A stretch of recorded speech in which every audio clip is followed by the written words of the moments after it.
The XM8 armoured gun system, the final light tank design produced for the US Army, and the top tier reward vehicle for the Future Technology Crafting event. By now, you've probably seen it and decided that this must be the ugliest US vehicle ever built. And yes, I'm including the Starship. The AGS is a vehicle which players have sought after for a long time, to the point where many were unhappy to see it come as an event vehicle rather than a tech tree light tank. Personally, I feel that this is justified, however, as America has plenty of more interesting or more worthy light tank and support vehicle designs that could fill its tech tree, while the Stingray light tank would make a nice premium counterpart. The XM8, however, never made it into mass production for various reasons, and as such has been relegated to an event reward. So today we're looking at whether or not you should grind or potentially buy this light tank, and why.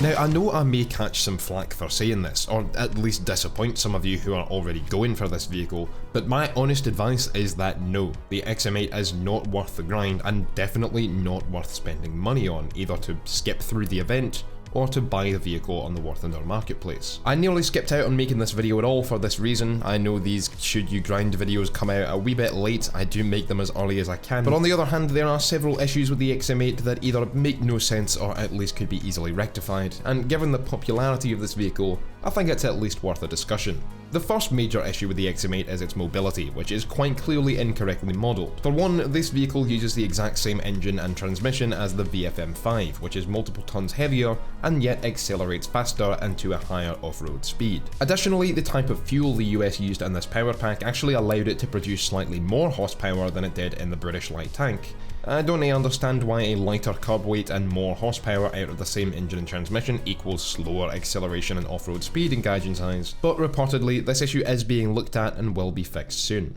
The second issue is that of armament, with the XM8 being fitted with incorrect Sabo rounds it should not be using. The M735 had already been replaced 3 times over before the XM8 was ready for firing trials, and C76A1, the tank's top round, makes little sense for it to have at all, as the vehicle has no connection to Canada, unlike the Striker MGS which shares the round. While neither of these rounds are necessarily bad, they are subpar compared to those fired by contemporary vehicles at this BR. They'll find themselves struggling to penetrate the sides of Russian tank turrets, as well as penetrating through a tank's length from behind through the engine compartment, something most light tanks at this BR can accomplish quite easily, and often need to if they're performing flanking manoeuvres. In my opinion, these rounds should be replaced by M833 and potentially even M900, as this vehicle's development was ongoing long after the Persian Gulf War, where M900 was used in combat. At the very least, M774 should be afforded to it, and even with this round, the XM8 still fits better at 9.0 rather than the 9.3 BR, which leads to its fighting T80Us and T90s. Sheesh. At the XM8's battle rating, there are simply better options in the XM1, as well as the Striker MGS, M3A3 Bradley, and HSTVL, a single BR above it. All 3 of these light vehicles feature Commander thermal viewers, the Striker and Bradleys being 2nd generation, while the AGS is limited to 1st generation thermal optics for the gunner only. The XM8 does feature an autoloader with a 5-second reload, which can be an obvious advantage in close range engagements, and the vehicle is highly manoeuvrable, as well as having a high profile turret, which allows it to fire clean over its rather tall rear engine compartment. The issue here is another of historical inaccuracy, in that the XM8 is currently missing blowout panels for its ammunition, and therefore lacks survivability given its compact 3-man crew design. A unique feature of the XM8 is its armour package, which consists of modular add-on armour you can equip in the vehicle's modifications. This is something you should never do, however, as the modular add-ons offer minimally effective protection while removing the highly useful smoke grenades, welcome to unhistorical feature number 4, and adding a full 35% of extra weight to the already deceptively slow light tank.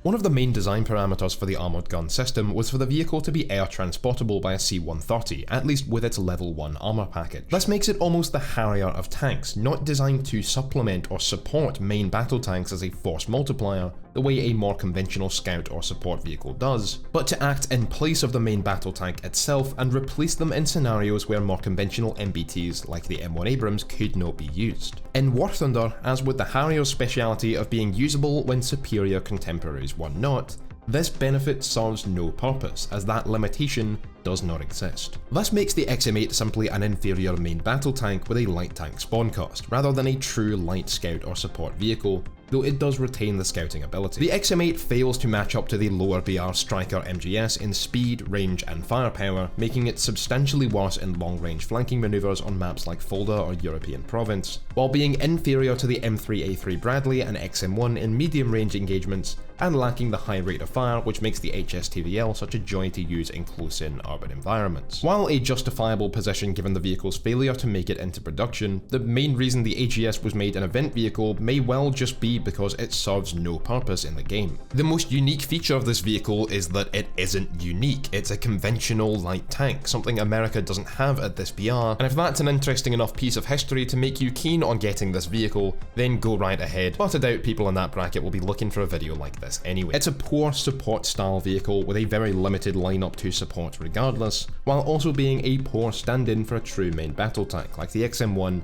or MBT-70. Taking a quick look at the playstyle of the XM8, it functions more akin to a main battle tank than a conventional light tank in-game. Be sure not to fall into the trap of showing the side of the vehicle that doesn't contain crew members, as this side does contain your ammunition, so you're basically a one-shot kill either way. With its mobility slightly buffed, blowout panels adding survivability to the ammunition storage, and the addition of the M774 round, the XM8 AGS would be a great 9.0 light tank. With M833 or even M900, 9.3 would suit it very well, although I still wouldn't use it over the M3A3 or M1128 at 9.0. Players without main battle tanks yet at this BR may appreciate the XM8 as a stand-in for the later M60s or MBT-70, freeing them up to grind for true support vehicles like the Bradley or Striker, but for players with an established lineup at 9.0, you'll find the XM8 a pointless addition which forces you into harsher up tiers surprisingly often. While unlike both the Bradley and Striker, the AGS makes no sense to use in lineups extending to 10.0. This all comes down to how you structure your lineups, and my personal standard, which you can see on screen, doesn't allow for the XM8 to fit into any position, though your own setup may look different. All up, the XM8 isn't a terrible vehicle in and of itself, it just suffers from sitting at the same BR as more unique and interesting specialised vehicles that beat it in its own role and allow you to do more. It lacks the speed to outflank enemies while lacking the survivability to take a hit head on. Its reload makes it great for taking follow-up shots, yet it lacks the firepower for a more aggressive playstyle. It can shoot and scoot perfectly fine, but the XM1, TAM, all the wheeled tank destroyers including the M1128 and the American Tech Tree, the Object 685, hell, even the VFM5 all do this better. The AGS is designed to compromise in order to circumvent issues that don't affect us in-game. Its main use will end up being to supplement the lineups of players with a Merkava or XM1 and nothing else yet at the rank, or to unuse some of them tasty gaijin coin by exploiting the vehicle's undeserved hype with marketplace sales, although I hope I may have convinced some of you not to waste your money in this regard. That'll be all for today's video. I hope you have enjoyed, and that if you did, you leave a like and subscribe, and let me know your thoughts on the XM8 in the comments section below. Am I wrong and that this is actually a fantastic light tank? Should it belong in the tech tree after all? Of course, as I alone sit atop a mountain of objective truth, my opinions are obviously faultless, but feel free to try and convince me all the same. You can also jump on our weekly live streams every Tuesday, Thursday and Saturday, or join our Discord server, links below. Until next time, thank you for watching, and I'll catch you lads on the battlefield.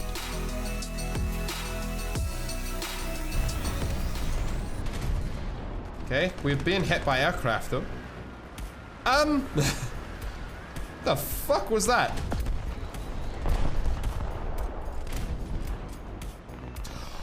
Oh!